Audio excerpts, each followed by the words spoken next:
नमस्कार दोस्तों, स्वागत है आपका संकल्प कोचिंग श्री गंगानगर के यूट्यूब चैनल पे। जो इस यूट्यूब चैनल पे पहली बार आए, चैनल को सब्सक्राइब, जो वीडियो देख रहे हैं वीडियो को लाइक और अपने दोस्तों के साथ शेयर करना ना भूलें। करंट जीके की 2 क्लासें लगती है, जिसमें 7:15 बजे लगती है Rajasthan current GK. 10 question 15 minute में करवाए जाते हैं और सेकंड रहती है अपनी ये क्लास जिसमें इंडिया और वर्ल्ड का करंट करवाया जाता है। अगर आप रीट की सेकंड गेट की तैयारी कर रहे हैं तो आपके लिए ये क्लास किसी काम की नहीं। आपको जो है वो केवल राजस्थान करंट जीके पढ़ना है, आप वो क्लास लगाया करें। इसके अलावा आप किसी भी प्रतियोगी परीक्षाओं की तैयारी कर रहे हैं तो आप ये क्लास लगाया करें। इसके अलावा जिला दर्शन 41 जिले की संपूर्ण व्याख्या के साथ 21 जनवरी से नया बैच शुरू होने जा रहा है, जिसकी फीस रखी गई है मात्र 699 रुपए। तो आप अपना ये कोर्स जो है वो परचेज कर सकते हैं, जिसमें विकास सुतार सर के द्वारा जो है ये 41 जिलों की जो है वो पूरी जानकारी आपको दी जाएगी। इसके अलावा अपनी मासिक पत्रिका का तीसरा संस्करण आपको मार्केट में मिल रहा है, एक बार विजिट जरूर करें। शुरू करते हैं क्लास का पहला क्वेश्चन। नीति आयोग द्वारा महिला उद्यमिता को बढ़ाने के उद्देश्य से किस कार्यक्रम को लॉन्च किया गया है? किसके द्वारा? नीति आयोग के द्वारा। नीति आयोग के द्वारा किसको महिला उद्यमिता को बढ़ाने के लिए एक कार्यक्रम शुरू किया गया, जिसका नाम है सपनों की उड़ान। सपनों की उड़ान कार्यक्रम किसके द्वारा? नीति आयोग के द्वारा। किस उद्देश्य से? महिला उद्यमिता को बढ़ाने के उद्देश्य से। एम्पावर विज सपनों की उड़ान लॉन्च किया गया। इसे अवार्ड टू रिवार्ड प्रोग्राम के तहत लॉन्च किया गया। इसमें दिल्ली, पंजाब, राजस्थान, उत्तर प्रदेश, हरियाणा, मध्य प्रदेश और गुजरात की महिलाएं शामिल है। तो अगर देखें तो इसमें कौन कौन से राज्य केंद्र शासित प्रदेश हैं? तो दिल्ली, पंजाब, राजस्थान, उत्तर प्रदेश, हरियाणा, मध्य प्रदेश और गुजरात की महिलाएं शामिल है। इसका लक्ष्य है महिलाओं को संगठित खुदरा क्षेत्र में सफलता प्राप्त करने के लिए आवश्यक कौशल और संसाधनों से लैस करना है। 18 से 35 आयु वर्ग की 50 प्रतिभागियों का चयन ऑनलाइन आवेदन प्रक्रिया के माध्यम से विशेष मानदंडों के आधार पर किया जाएगा।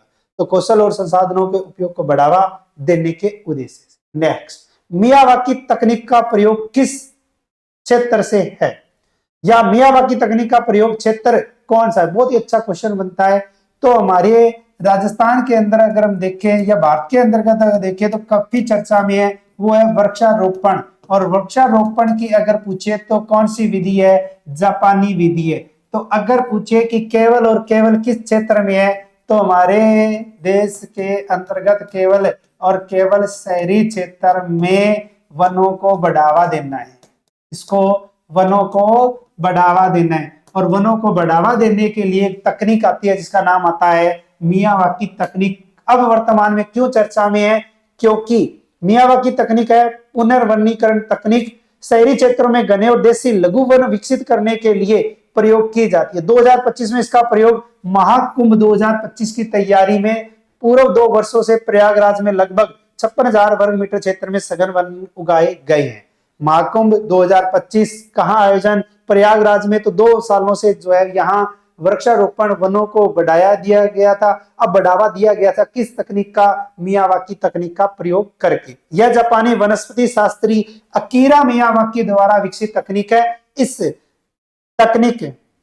इस विधि में प्रति वर्ग मीटर के भीतर 2 से 4 प्रकार के देशज वृक्ष, झाड़ियां, ग्राउंड कवर प्लांट्स आदि रोपित किए जाते हैं। नेक्स्ट, बीमा सखी योजना किस राज्य में शुरू की गई है? कौन सी योजना? बीमा सखी योजना। बीमा सखी योजना हमारे भारत के गोवा राज्य में शुरू की गई है। किस राज्य में? गोवा राज्य में। तो गोवा राज्य में कौन सी योजना? बीमा सखी योजना। गोवा के मुख्यमंत्री हैं डॉक्टर प्रमोद सावंत। डॉक्टर प्रमोद सावंत द्वारा इस योजना को शुरू किया गया है। 3 साल की ट्रेनिंग अवधि के दौरान बीमा सखियों को पहले साल 7,000 रुपए, दूसरे साल 6,000 रुपए और तीसरे साल 5,000 रुपए का वजीफा मिलेगा। कुल मिलाकर प्रत्येक बीमा सखी को 3 साल में 2,16,000 रुपए जो है वो मिलेंगे या दिए जाएंगे।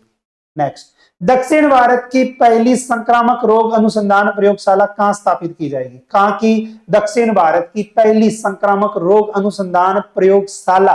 और यह प्रयोगशाला जो है अगर पूछे कहां स्थापित की जाएगी तो बेंगलुरु में स्थापित की जाएगी। Medical college and research institute को भारतीय आयुर्विज्ञान अनुसंधान परिषद द्वारा इस प्रयोगशाला स्थापना हेतु चुना गया है। किसको? Medical college and research institute को भारतीय आयुर्विज्ञान अनुसंधान परिषद के द्वारा। यह पहल क्षेत्र में संक्रामक रोगों के निदान और अनुसंधान क्षमताओं को बढ़ाने के उद्देश्य से शुरू की जाएगी। यह प्रयोगशाला बैक्टीरिया, फंगस और परजीवियों से होने वाले रोगों पर ध्यान केंद्रित करेगी। नेक्स्ट, अमेरिकी राष्ट्रपति द्वारा किस खाड़ी का नाम बदलकर अमेरिका की खाड़ी नाम रखने का प्रस्ताव प्रस्तुत किया है? काफी चर्चा में है वर्तमान के अकॉर्डिंग, और वो आती है आपकी मैक्सिको की खाड़ी। कौन सी? मैक्सिको की खाड़ी। और मैक्सिको की खाड़ी का नाम बदलकर क्या किए जाने की बात चल रही है? अमेरिका की खाड़ी नाम रखने का प्रस्ताव प्रस्तुत किया गया है। इस खाड़ी की सीमाएं संयुक्त राज्य अमेरिका का उत्तरी क्षेत्र, पश्चिमी और दक्षिणी क्षेत्र लगता है मेक्सिको तथा क्यूबा से दक्षिण पूर्व दिशा लगती है। यह खाड़ी फ्लोरिडा जल डमरू मध्य के द्वारा अटलांटिक महासागर से जुड़ती है। इसमें मिसिसिपी, रियो ग्रांड आदि नदियां गिरती है। इस पर संयुक्त राज्य अमेरिका, मेक्सिको और क्यूबा का साझा नियंत्रण व स्वामित्व है। कौन सी खाड़ी है? मेक्सिको की खाड़ी, संयुक्त रूप से अमेरिका, मेक्सिको और क्यूबा। नेक्स्ट, पुरातत्वविदों द्वारा किस सभ्यता स्थल पर परिपक्व हड़प्पा चरण का मिट्टी की ईंटों से बना स्टेडियम और बाजार खोजा गया है? मिट्टी की ईंटों से बना स्टेडियम किस सभ्यता स्थल पर खोजा गया है? तो ये खोजा गया है राखी गड्डी में। राखी गड्डी सभ्यता कहां है? पता है ना?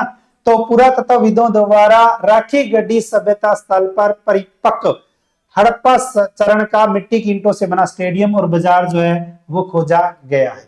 राखी गड्डी में पुरातत्वविदों ने स्टिक इंजीनियरिंग के साथ इस स्थल को खोजा है। इस स्टेडियम में बैठने का क्षेत्र है जो खेल को देखने के लिए उपयुक्त ढलानों के अनुसार बना है। यह उस सभ्यता समय की खेल संस्कृति को उजागर करता है। राखी गड्डी सबसे प्राचीन व बड़े ज्ञात हड़प्पा स्थलों में से एक है। यह हरियाणा के हिसार जिले में स्थित है। यहां हड़प्पा सभ्यता के प्रारंभिक उत्तरकालीन व परिपक्व सभी अवशेष पाए जाते हैं। नेक्स्ट, केंद्रीय पर्यावरण राज्य मंत्री कीर्तिवर्धन सिंह। तो केंद्रीय पर्यावरण राज्य मंत्री कौन है?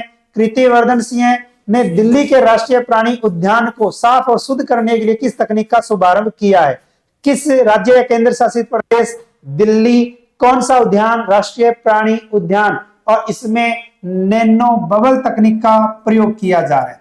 कौन सी? नैनो बबल तकनीक। और नैनो बबल तकनीक का प्रयोग करने के लिए जो है वो शुभारंभ किया गया। इस तकनीक का आकार 70 से 120 नैनोमीटर तक है, जो नमक के एक दाने से 2500 गुना छोटा है। नैनो बबल की सतह पर एक मजबूत ऋणात्मक आवेश होता है जो उन्हें एक साथ जुड़ने से रोकता है, और यह जल से पायाकृत वसा, तेल और ग्रीस जैसे छोटे कणों व ड्रॉपलेट्स को भौतिक रूप से अलग करने में सहायक है। इस तकनीक का प्रयोग जल संवर्धन, कृषि सिंचाई, जल के ऑक्सीजनीकरण बढ़ाने, स्वास्थ्य देखभाल क्षेत्र, खाद्य उद्योग, औद्योगिक सफाई आदि में किया जाता है। नेक्स्ट, भारत के किस राज्य में फ्लोमिंगो उत्सव आयोजित किया जाता है? कौन सा उत्सव? फ्लोमिंगो उत्सव। अगर पूछे कि फ्लोमिंगो उत्सव का आयोजन भारत के किस राज्य में, तो यह किया जाता है आंध्र प्रदेश राज्य में। कौन से राज्य में? आंध्र प्रदेश राज्य में। यह महोत्सव 18 से 20 जनवरी 2025 तक आयोजित किया जाएगा। यह प्रवासी पक्षियों, विशेष रूप से फ्लेमिंगो के लिए पुलिकट झील और नीलापट्टू पक्षी अभयारण्य में मनाया जाता है। इस महोत्सव का उद्देश्य है प्रवासी पक्षियों का स्वागत, जैव विविधता का प्रचार, प्राकृतिक सौंदर्य के महत्व को दर्शाना। नेक्स्ट, भारत के पहले केबल स्टे रेल पुल का क्या नाम है? भारत का पहला केबल स्टे रेल पुल, और यह रेल पुल जो है वो नाम से जाना जाता है अज्जीखड़ पुल के नाम से। अज्जीखड़ पुल के नाम से जाना जाता है। और अगर पूछे है कहां, तो जम्मू और कश्मीर में स्थित भारत का पहला केबल स्टे रेल पुल का निर्माण पूरा हो चुका है। यह उधमपुर श्रीनगर बारामूला रेल परियोजना का हिस्सा है। इस पुल की लंबाई 725 मीटर तथा इसका मुख्य स्तंभ 193 मीटर। यह पुल कटरा और कश्मीर घाटी के मध्य कनेक्टिविटी को बेहतर बनाता है, जिसमें पर्यटन और आर्थिक विकास को बढ़ावा मिलता है, और यह चेनाब की सहायक नदी अंजी के ऊपर बनाया गया। नेक्स्ट, 23वां दिव्य कला मेला किस राज्य में आयोजित किया जाएगा? कौन सा? 23वां दिव्य कला मेला। दिव्य कला मेला जो है वो गुजरात राज्य में आयोजन किया जाएगा या गुजरात में आयोजित किया जाता है। 9 से 19 जनवरी 2025 तक दिव्य कला मेला आयोजित किया जाएगा। इसका उद्घाटन केंद्रीय सामाजिक न्याय एवं अधिकारिता राज्य मंत्री श्री BL वर्मा द्वारा किया गया। इसका आयोजन सामाजिक न्याय एवं अधिकारिता मंत्रालय के तहत दिव्यांगजन सशक्तिकरण विभाग द्वारा राष्ट्रीय दिव्यांगजन वित्त और देश भर के दिव्यांग कारीगरों व उद्यमियों के उत्पादों और शिल्प कौशल का प्रदर्शन किया जाएगा। उनको बढ़ावा देने के लिए दिव्य कला मेला दिव्यांगजनों के आर्थिक सशक्तिकरण की दिशा में सर्वोच्च पहल। इसके अलावा लाइव फ्रॉम स्टूडियो बैग्स, घर बैठे बेहतरीन तैयारी करने के लिए आज ही जुड़िए संकल्प कोचिंग श्रीगंगानगर से और डाउनलोड करके आप अपना कोर्स परचेज कर सकते हैं। इसके अलावा 41 जिले और 7 संभाग के अनुसार ये किताबें आपको मार्केट में मिल रही है। तो अब धीरे धीरे और सुधार कर लिया जाएगा। ठीक है, 2 क्लासें हैं अपनी, दोनों क्लासें आप रोजाना लगाया करें। क्लास अच्छी लगती है तो आप अपने व्हाट्सएप स्टेटस के माध्यम से और अपने दोस्तों को भी शेयर कर सकते हैं। तो मिलते हैं कल नए क्वेश्चनों के साथ, तब तक जय हिंद, जय भारत, नमस्कार।